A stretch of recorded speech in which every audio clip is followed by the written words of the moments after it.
Hello everyone. तो आज की कहानी है एक ऐसे लड़की की जो एक नॉर्मल ह्यूमन होता है, पर एक दिन उसे दूसरी दुनिया में एक हीरो के रूप में समन किया जाता है।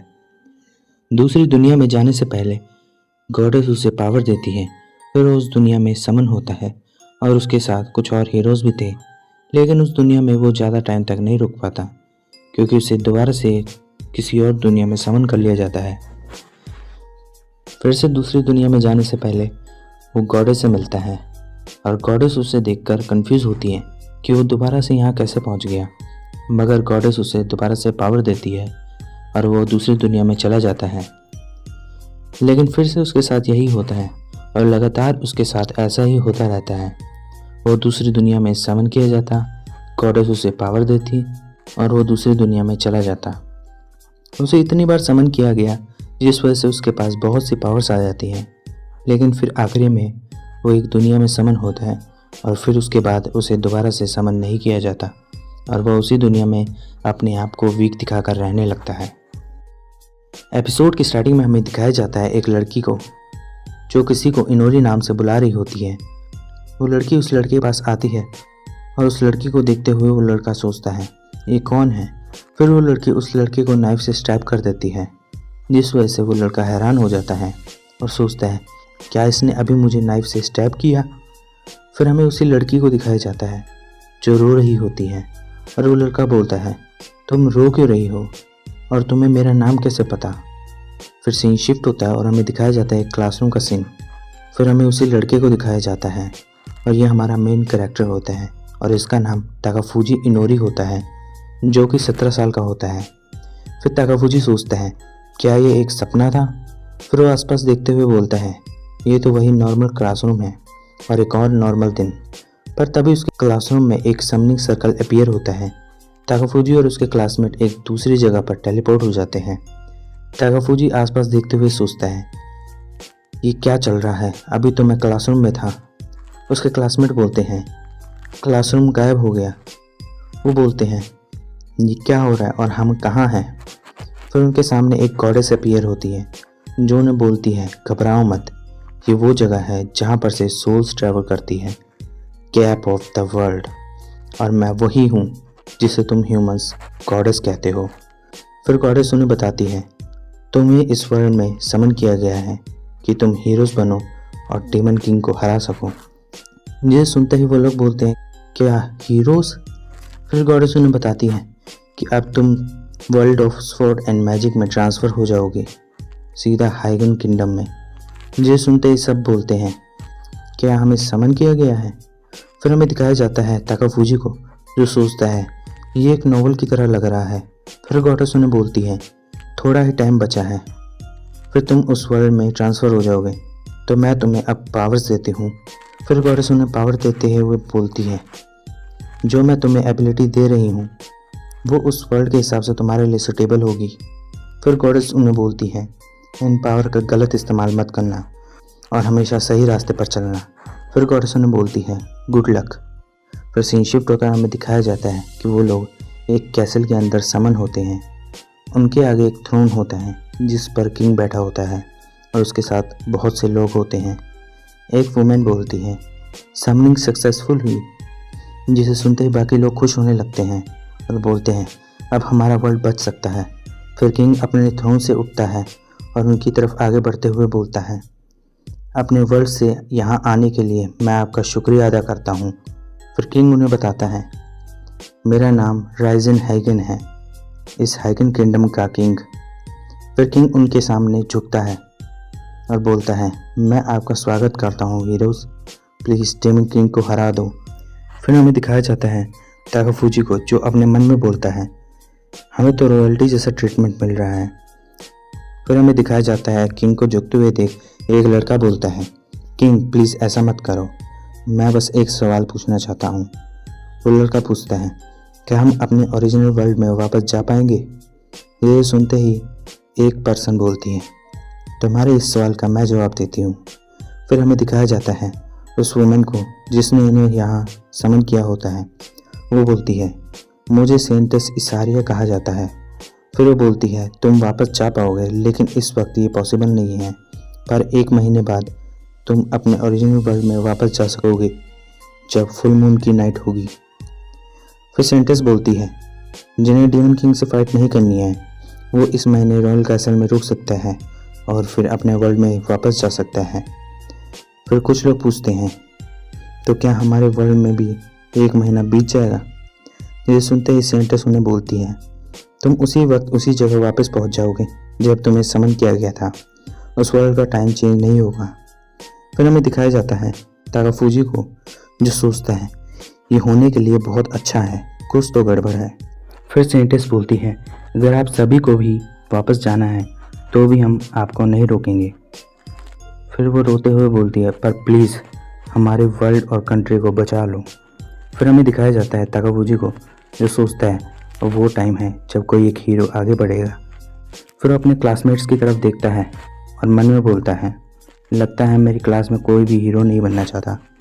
फिर एक लड़का आगे बढ़ता है और बोलता है, लगता है अभी सबके लिए डिसाइड करना थोड़ा मुश्किल है, इसके बारे में सोचने के लिए हमें 1 महीना लग जाएगा।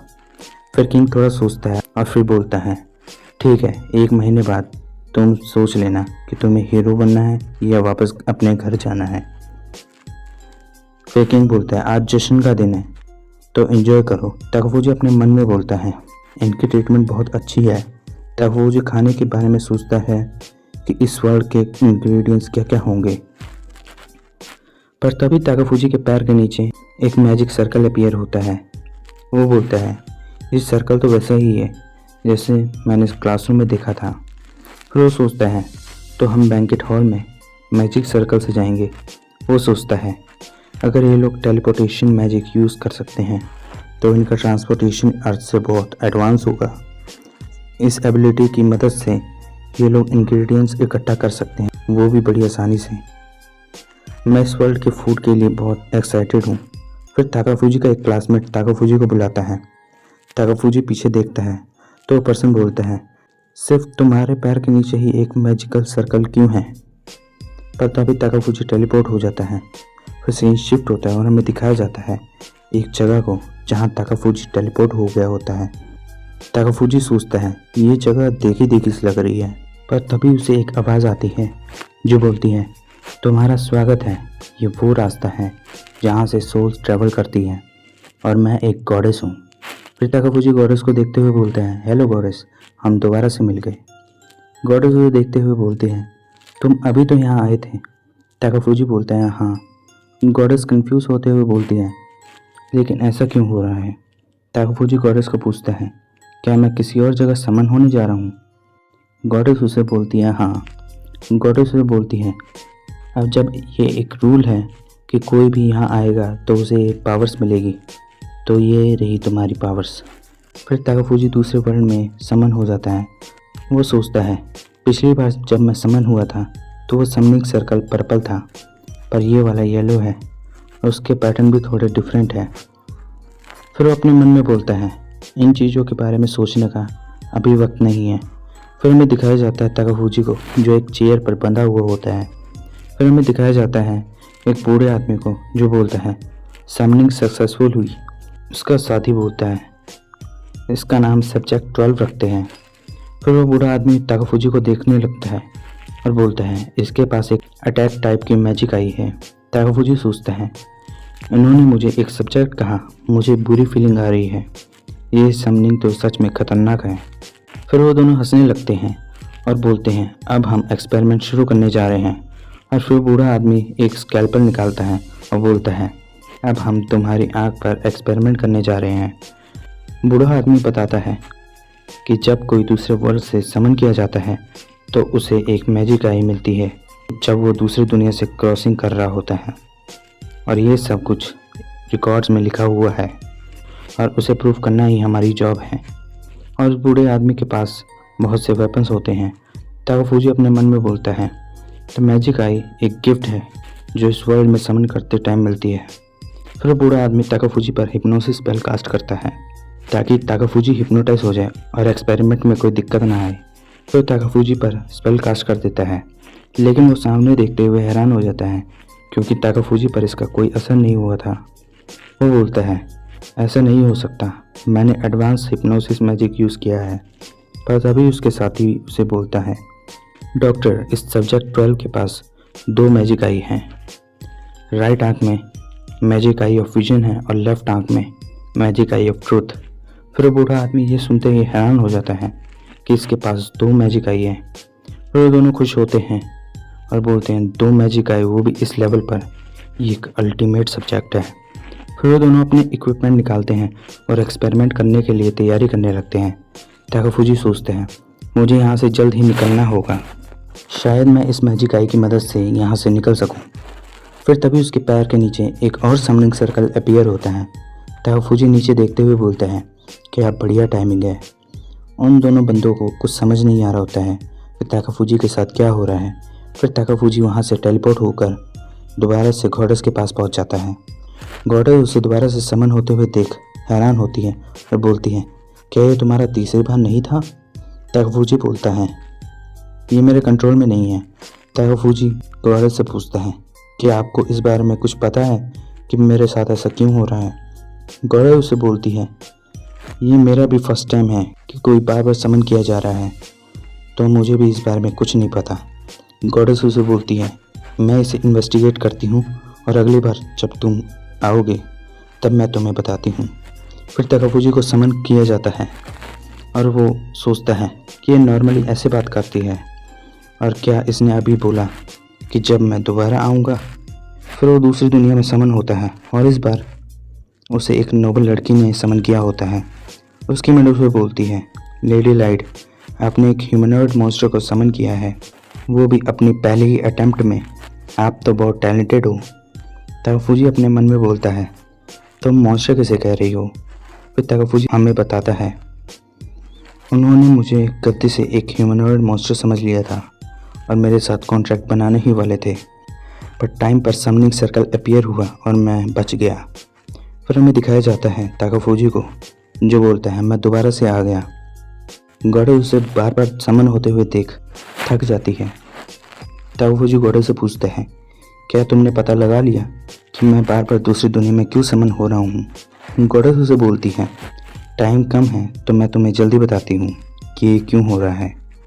गॉडेस उसे बताती है, जो ह्यूमंस को समन किया जाता है उनके पास स्ट्रॉन्ग सोल होती है, जिस वजह से वो दूसरी दुनिया में जा पाते हैं, पर तुम्हारी सोल एक एक्स्ट्रा ऑर्डिनरी स्ट्रॉन्ग सोल है, जो एक रेयर केस है, जिस वजह से तुम बार बार समन हो रहे हो।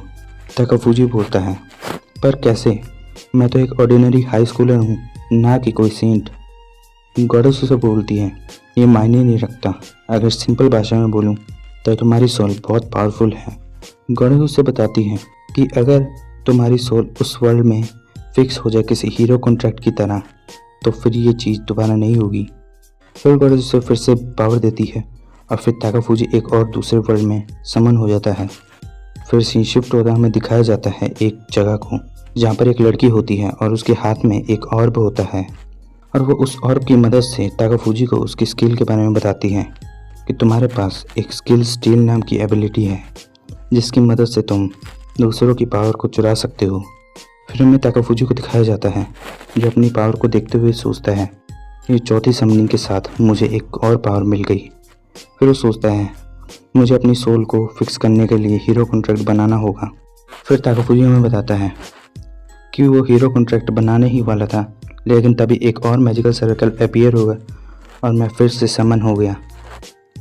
फिर हमें नेक्स्ट सीन में दिखाया जाता है, ताकाफूजी को इस बार ब्लैक मैजिक से समन किया गया था। फिर ताकाफूजी बोलता है, और मुझे फिर से एक और गिफ्ट मिला। फिर छठी बार मुझे फिर से समन किया गया और इस बार मैं डीमन लॉर्ड के रूप में समन हुआ था। फिर ताकाफूजी को 7वीं बार समन किया जाता है और उस वर्ल्ड में जाने से पहले वो फिर से गॉडेस से मिलता है। गॉडेस उसे बोलती है, तुम बहुत स्ट्रॉन्ग बन चुके हो। ताकाफूजी बोलता है, हाँ लगता तो यही है। फिर गॉडेस उसे बताती है, ये उसका लास्ट समन होने वाला है। फिर गॉडेस उसके जाने से पहले उसे बोलती है, मैं तुम्हारी पावर्स को कंबाइन कर देती हूँ, और फिर उसकी पावर को कंबाइन कर देती है। फिर वो ताकाफूजी को बोलती है, जब तुम समन हो जाओगे तो अपना स्टेटस देखना मत भूलना, वो तुम अपनी राइट आंख से देख सकोगे। फिर ताकाफूजी समन होता है एक कैसल में और वो सोचता है, शायद मैं इस बार फिर से एक हीरो के रूप में समन हुआ हूँ। फिर वो सामने देखते हुए बोलता है, ये लोग कौन हैं? और फिर हमें इनका इंट्रोडक्शन दिया जाता है। इस लड़के का नाम ryuto शिनज़ाकी, उम्र 17 साल है, और इस लड़की का नाम तमाकी कारासावा होता है और ये भी 17 साल की होती है। और लास्ट में इस लड़की को इंट्रोड्यूस किया जाता है जिसका नाम आओई इसुगाई, उम्र 16 साल होती है। और ये तीनों एक दूसरे को देखते हुए हैरान हो जाते हैं। फिर हमें दिखाया जाता है इस किंगडम के किंग को और ये बताता है इतिहास के अनुसार 3 हीरो समन किए जाएंगे। किंग सोचता है पर ये 4 क्यों हैं? ताकाफुजी उनकी तरफ देखते हुए सोचते हैं ये तीनों एक दूसरे को नाम से बुला रहे हैं, इसका मतलब ये एक दूसरे को जानते हैं। तो मैं मतलब इनके बीच में फालतू में ही समन हो गया। फिर किंग बोलता है तुम तीनों हीरोज हो और तुम एक आम इंसान हो जिसे गलती से समन कर लिया गया है। ताकाफुजी बोलता है शायद यही हुआ होगा। किंग सोचता है पर मैंने कभी नहीं सुना कि कोई गलती से समन हुआ हो। फिर वहाँ कोई लड़की आती है और बोलती है तो तुम हीरोज हो जो दूसरी दुनिया से आए हो। फिर वो लड़की अपने आप को इंट्रोड्यूस करते हुए बोलती है मैं इस किंगडम की फर्स्ट प्रिंसेस हूँ और मैंने ही तुम्हें यहाँ समन किया है। ताकाफुजी अपने मन में बोलता है तो ये है घमंडी प्रिंसेस, जैसे कि हर मानवा में होता है। फिर प्रिंसेस बोलती है ये हमारी कंट्री है द राइजिंग सन किंगडम। वो बताती है इस वर्ल्ड में 3 रेसेस रहती हैं, ह्यूमन, डेमी ह्यूमन और डीमन रेस। वो बताती है हम ह्यूमंस कई टाइम्स से डीमन से फाइट करते हुए आए हैं। जो डीमन किंग है उसने अपनी एक कंट्री इस्टेब्लिश करी है और वो हमारी ह्यूमंस टेरिटरी पर कब्जा कर रहा है। तो जो मक्कद अंपायर है जो कि ह्यूमन अलायंस का लीडर है, उन्होंने सब कंट्री को हीरो समन करने के लिए बोला है ताकि ह्यूमंस को बचाया जा सके। पर जो रॉयल फैमिली की वुमेन है वही हीरोज को समन कर सकती हैं, जैसे कि मैं। वो बताती है हर कंट्री हीरोज को समन कर रही है ताकि हीरोज की एक आर्मी बनाई जा सके जो कि डीमन किंग की आर्मी से लड़ सके। फिर बोलती है तुम्हें क्या लगता है ये बहुत बढ़िया प्लान है ना? ताकाफुजी अपने मन में बोलता है एक हीरोज की आर्मी, ये कितने लोग को समन करने का सोच रही है। मैं आशा करता हूँ कि हमें चारे की तरह इस्तेमाल ना करें। फिर प्रिंसेस बोलती है राइजिंग सन किंगडम के रिप्रेजेंटेटिव होने के नाते स्ट्रांग बनो और डीमन किंग को हरा दो। ताकाफुजी सोचता है इनके किंगडम का नाम जब भी मैं सुनता हूँ तब मुझे हंसी आने लगती है। फिर हीरोज में से एक लड़का जिसका नाम रियोतो होता है प्रिंसेस से पूछता है क्या कोई रास्ता है कि हम अपने वर्ल्ड में वापस जा सके? ये सुनते ही प्रिंसेस बोलती है ऐसा तो कोई रास्ता नहीं है। ये सुनते ही वो लोग हैरान हो जाते हैं। प्रिंसेस बोलती है तुम राइजिंग सन किंगडम के हीरोज बनने जा रहे हो तो तुम्हें मेरा थैंकफुल होना चाहिए कि तुम हीरोज बनने वाले हो। ताकाफुजी अपने मन में बोलता है क्या बात है, अब हम अपने वर्ल्ड में वापस भी नहीं जा सकते। वो अपने मन में बोलता है तुम्हें हाइजिन किंगडम से कुछ सीखना चाहिए। फिर हमें दिखाया जाता है किंग को जो बोलता है तुम्हें अपना हाथ इस स्लैब में रखना होगा ताकि हम पता लगा सकें कि तुम्हें कौन सी ब्लेसिंग मिली है। फिर एक पर्सन उस स्लैब को हीरोज के पास लेकर आता है। सबसे पहले रियोतो उस स्लैब पर हाथ रखता है जिससे पता चलता है कि उसे लिमिट ब्रेकर नाम की ब्लेसिंग मिली होती है। और फिर वो दोनों लड़की भी हाथ रखते हैं तो आओई को बैरियर मैजिक की ब्लेसिंग और तमाकी को मैजिक एफिनिटी की ब्लेसिंग मिली होती है। फिर ताकाफुजी उस स्लैब पर हाथ रखता है और इस बार उसे डिटेक्शन की पावर मिली होती है। किंग ताकाफुजी को देखते हुए सोचते हैं ये इसके पास भी एक ब्लेसिंग है। फिर सीन शिफ्ट होता है और हमें दिखाया जाता है एक जगह को जहाँ पर वो चारों रनिंग कर रहे होते हैं और ताकाफुजी सबसे पीछे होता है। फिर ताकाफुजी बताता है रियोतो ने फिजिकल मेजरमेंट में इनह्यूमन एबिलिटीज को दिखाया और मैजिक मेजरमेंट में आओई ने बढ़िया परफॉर्म किया और तमाके ने इनह्यूमन रिजल्ट शो किया। पर फिर हमें दिखाया जाता है ताकाफुजी को जो पूरी कोशिश करता है अपने पावर को यूज़ करने की लेकिन नहीं कर पाता। वो बोलता है मेरा मैजिक मैनिपुलेशन कम्प्लीटली यूजलेस है। वो अपने मन में बोलता है ऐसा लगता है मेरी फिजिकल स्ट्रेंथ समन होने से पहले बहुत बढ़िया थी। वो अपने मन में बोलता है मुझे तो शर्म आ रही है क्योंकि मेरी फिजिकल स्ट्रेंथ तो लड़कियों से भी बहुत कम है। फिर वो थक कर नीचे बैठ जाता है। वो सोचता है कि कुछ मायने नहीं रखता क्योंकि वो हीरोज है। फिर सीन शिफ्ट होता है और हमें रात का सीन दिखाया जाता है। वो चारों रियोतो के कमरे में कुछ बात करने के लिए आए होते हैं। तमाके रियोतो को ताकाफुजी के बारे में बोलती है कि ये लड़का यहाँ किस लिए है, ये तो कोई हीरो भी नहीं है। वह बोलती है मैं इसलिए नहीं कह रही हूँ कि मैं डर रही हूँ। ताकाफुजी उसे देखते हुए अपने मन में सोचता है कि ये उस टाइप की लड़की है जो सबकी परवाह करती है लेकिन किसी को दिखाती नहीं है।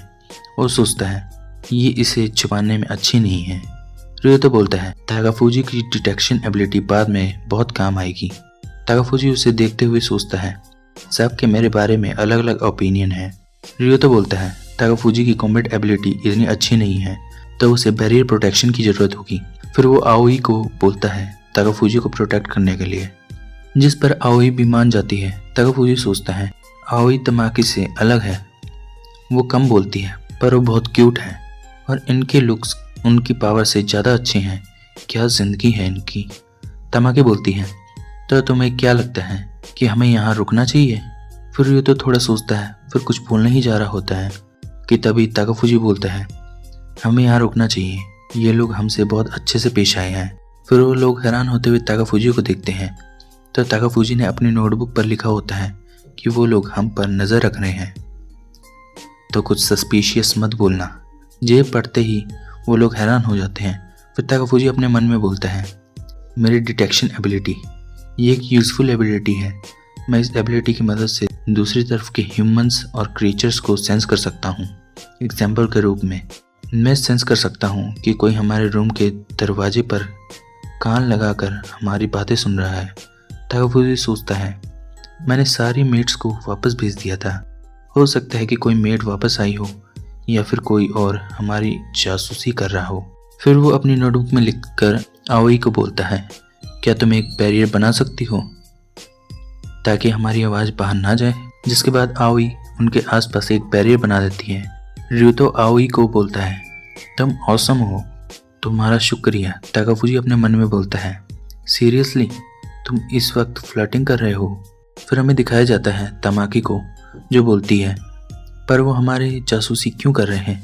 ये सुनते ही रियोतो बोलता है हमारी पावर बहुत खतरनाक है, अगर ये गलत हाथों में पड़ जाए तो सही नहीं होगा, तो ये लाजमी है। पर तभी तमाकी बोलती है पर हमें समन करने वाले भी तो वही लोग हैं। फिर ताकाफूजी बोलता है मुझे लगता है कि वो लोग मजबूर हैं। ताकाफूजी बोलता है मैं 100% श्योर तो नहीं हूँ क्योंकि मैं अभी इस वर्ल्ड के बारे में नहीं जानता हूँ, पर बहुत से ऐसे इंडिकेट्स थे जिससे पता चल रहा था कि इनका किंगडम फाइनेंशियली स्टेबल नहीं है। फिर ताकाफूजी बताता है पहली बात तो किंग अपने आप को ज़्यादा ही एक्सपोज कर रहा था। इतना बड़ा कैसल होने के बावजूद उसके पास ज़्यादा लोग नहीं थे। ये सुनते ही तमाकी बोलती है मैंने भी ये चीज़ नोटिस की थी और जो खाना था वो नॉर्मल था पर स्पाइसेस की वजह से वो बढ़िया था, पर ताकाफूजी को वो खाना अच्छा नहीं लगा था। ताकाफूजी सोचता है शायद मेरा टेस्ट ही वियर्ड है। फिर बाकी लोग बोलते हैं हमारे रूम तो नॉर्मल से हैं, हमारे और सोल्जर के रूम में कोई डिफरेंस ही नहीं है। ताकाफूजी सोचता है ये मेरे रूम से बड़ा है पर इन लोगों को इस बारे में नहीं पता क्योंकि ये इनकी पहली बार समनिंग है। इस किंगडम के मुकाबले हाइगिन किंगडम बहुत अलग था। फिर ताकाफूजी बोलता है हमें इस कंट्री से बाहर निकलने का कोई रास्ता ढूंढना पड़ेगा क्योंकि मेरी डिटेक्शन एबिलिटी सर्विलेंस को आसानी से सरपास कर सकती है और हमें अपने ओरिजिनल वर्ल्ड में जाने का रास्ता भी ढूंढना होगा। वो बोलते हैं तुम लोग इस कंट्री की लास्ट होप हो तो वो इतनी ईजिली हमें हमारे वर्ल्ड में नहीं भेजेंगे। इसके अलावा वो लोग बोल तो रहे हैं कि हमें हमारे वर्ल्ड में वापस भेजने का कोई तरीका नहीं है, पर वो लोग जानते होंगे कि हमें वापस कैसे भेजना है, पर वो हमें बता नहीं रहे हैं। और वैसे भी अपने वर्ल्ड में वापस जाना इतना इजी भी नहीं है। रियोतो बोलता है हम वीक हैं और हमें कुछ पता भी नहीं है इस वर्ल्ड के बारे में, अभी के लिए हमें सिचुएशन को ऑब्जर्व करना होगा। तभी तमाकी अचानक से ताकाफूजी के पास आती है और बोलती है तुम्हारी बाईं आँख पीली क्यों है। ताकाफूजी अपने मन में बोलता है मैं अपनी मैजिक आई के बारे में कैसे भूल गया। एक जैपनीज पर्सन के पास पीली आँख होना काफ़ी अजीब है। तभी रियोतो बोलता है तमाकी हर किसी के पास एक सीक्रेट होता है जो कि वो किसी और को बताना नहीं चाहते। वो बोलता है थोड़ा लेट हो गया लेकिन वो अभी इस फेज से गुजर रहा है तो उसे परेशान मत करो। ताकाफूजी रियोतो को देखते हुए सोचता है इसे लगता है कि मैं एक चुनिबियू हूँ जो कलर्ड लेंस पहन कर रखा है। चुनिबियू एक जापानीज वर्ड है। जापान में जब बच्चे 14 से 15 साल तक के होते हैं तो वह अपने आप को एक स्पेशल कैरेक्टर समझते हैं, जैसे कि कोई डीमन लॉर्ड या कोई स्ट्रॉन्ग मैजिशियन। तो अब आगे कंटिन्यू करते हैं। ताकाफूजी सोचता है अभी मुझे इसी एक्सप्लेनेशन के हिसाब से जाना पड़ेगा। फिर सीन शिफ्ट होता है और हमें दिखाया जाता है ताकाफूजी को, जो अपने कमरे में आ चुका होता है। वो बोलते हैं वैसे ये मेरी मैजिक आई क्या काम करती है। फिर वो स्टेटस विंडो के बारे में सोचता है तो उसके सामने उसकी स्टेटस विंडो अपीयर हो जाती है और उसमें उसके स्टैट्स लिखे होते हैं, जैसे कि HP, MP और स्किल्स। वो स्टेटस विंडो को देखते हुए बोलता है इसमें जो नंबर लिखे हैं वो बहुत हाई हैं, लेकिन मुझे नहीं पता कि इस वर्ल्ड के हिसाब से एवरेज कितने होते हैं। पर वो क्या रीज़न था कि मेरा फिजिकल मेजरमेंट रिजल्ट सबसे बेकार आया। फिर वो अपनी स्किल को चेक करता है तो उसके स्टेटस पैनल पर उसकी सारी स्किल्स होती हैं, magic I of vision, magic I of truth, skill steel, black magic और डिटेक्शन की स्किल। वो सोचता है मैं बहुत बार समन किया गया, जिस वजह से मेरे पास बहुत सी स्किल्स आ गई हैं। शायद वो थर्ड टाइम था जब मैं एक ह्यूमनॉइड शेप मॉन्स्टर के रूप में समन हुआ था। फिर अपने स्टेटस पैनल पर देखता है जहाँ पर लिखा होता है ताकाफूजी इनोरी, डीमन रेस, वैम्पायर, जिससे उसे पता चलता है कि अब वो एक वैम्पायर बन चुका है। फिर उसे एक और चीज़ दिखती है जहाँ लिखा होता है सन गॉड से नफरत, रात की रेस जिसने गॉड को धोखा दिया। सुबह के वक्त आपके स्टैट्स 90% तक कम हो जाएंगे और स्किल यूसेज भी लिमिटेड हो जाएगी। तब ताकाफूजी को सब समझ आ जाता है कि फिजिकल मेजरमेंट टेस्ट में इतना ख़राब रिजल्ट क्यों आया और मुझे खाने में टेस्ट क्यों नहीं लग रहा था, क्योंकि उसमें गार्लिक था। वो सोचता है मैं अपनी डिटेक्शन एबिलिटी पर इतना फोकस था कि मैं अपनी बाकी की स्किल को देखना ही भूल गया। अब मेरी बॉडी में बहुत सी पावर्स हैं, जैसे कि मैजिक आई और बहुत सी म्यूटेशंस। अब वो खुद से सवाल करता है क्या मैं अब कोई इंसान भी हूँ। वो बोलता है मुझे अपने बारे में जानना होगा। और इसी के साथ ये एपिसोड यहीं ख़त्म होता है। अगर वीडियो थोड़ी सी भी अच्छी लगी हो तो प्लीज़ एक लाइक कर दीजिए और चैनल को सब्सक्राइब कर दीजिए ताकि मैं आगे भी ऐसी ही वीडियोस बनाता रहूँ।